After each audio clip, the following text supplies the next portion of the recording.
Bonjour à tous et bienvenue, je m'appelle Fabrizio Deitos et je continue avec cet épisode la série de tutos dédiés aux outils de réglage locaux dans Lightroom.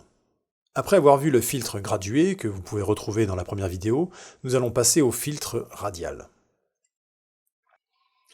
Cet outil se trouve, comme les autres outils, sous l'histogramme, ici, et vous l'activez en cliquant dessus ou en utilisant le raccourci Maj-M.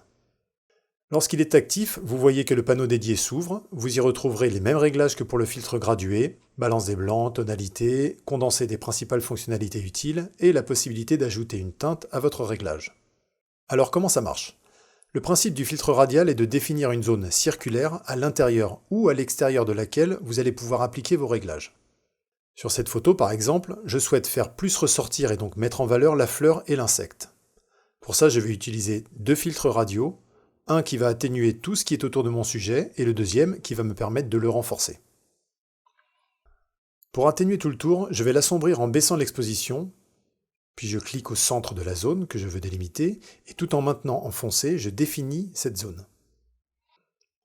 Au-delà du repère extérieur, l'effet s'applique à 100%. À l'intérieur, l'effet se dissipe progressivement pour arriver jusqu'au centre où l'effet ne s'applique plus du tout.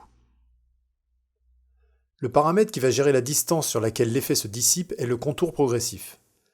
S'il est réglé à 0%, il n'y a pas de transition et l'effet ne s'applique plus dès qu'on est à l'intérieur du cercle. La délimitation est marquée de façon nette, ce qui donne un résultat qui n'est pas naturel du tout. Si je passe le contour progressif à 50%, l'effet va se dissiper progressivement jusqu'à la moitié interne de la zone, puis ne plus s'appliquer. On voit déjà que le rendu est beaucoup plus naturel.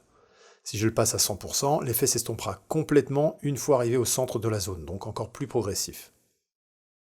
Une fois appliqué, vous pouvez toujours venir modifier les réglages jusqu'à ce qu'ils soient satisfaisants.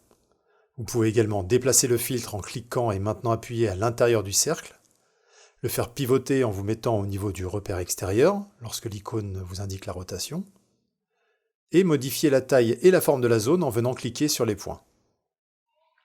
Si vous cliquez de base sur un point, ils vont se resserrer ou s'écarter avec son opposé de façon symétrique.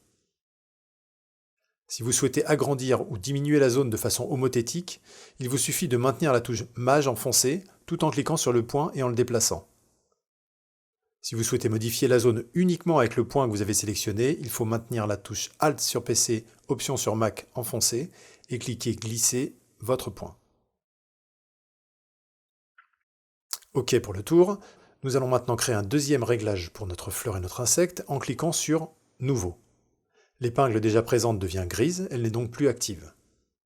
On réinitialise les réglages en double-cliquant sur Effet, puis on va augmenter le contraste, les hautes lumières pour donner plus d'éclat et donc plus de peps, la clarté pour les micro-contrastes et faire ressortir les détails, et également la saturation.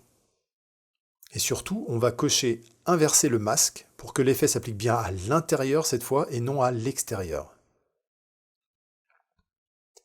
Je clique au centre de la zone, mais je fais bien attention à cliquer à côté de l'épingle existante. Il faut que l'icône soit en forme de plus et non en forme de main, sinon on sélectionne et on réactive le filtre déjà existant. Je me mets donc à côté et je trace ma zone. La petite astuce dont je vous ai parlé dans la vidéo du filtre gradué fonctionne toujours ici. Si vous passez sur l'épingle au centre et que vous maintenez la touche Alt sur PC, Option sur Mac, vous voyez votre curseur changer en double flèche. Si vous cliquez et glissez de gauche à droite dans ce mode, vous allez augmenter ou diminuer le ou les paramètres que vous venez d'activer. Notre deuxième filtre radial est posé. Je vais cliquer sur l'interrupteur qui active et désactive le panneau des filtres radiaux afin de montrer l'avant et l'après-réglage. L'effet est marqué pour bien vous montrer le fonctionnement, mais vous pouvez toujours revenir sur les réglages et vos filtres en cliquant sur leur épingle pour les sélectionner et pouvoir les modifier. Si vous voulez en supprimer un, il suffit d'appuyer sur la touche Supprimer lorsqu'il est actif et le tour est joué. Enfin, si vous voulez sortir du mode filtre radial, il vous suffit de recliquer sur l'icône sous l'histogramme ou d'utiliser à nouveau le raccourci Maj-M. Voilà. Vous savez l'essentiel sur le filtre radial. Si vous avez aimé cette vidéo, pensez à la liker, à la partager et surtout à vous abonner à la chaîne. Vous pouvez me retrouver sur Facebook et Twitter si vous le souhaitez, les liens sont dans la description. Si vous avez des questions ou des suggestions, posez-les dans les commentaires, je me ferai un plaisir de les lire et d'y répondre. Merci à vous et à très bientôt pour un prochain épisode des Essentiels. Ciao!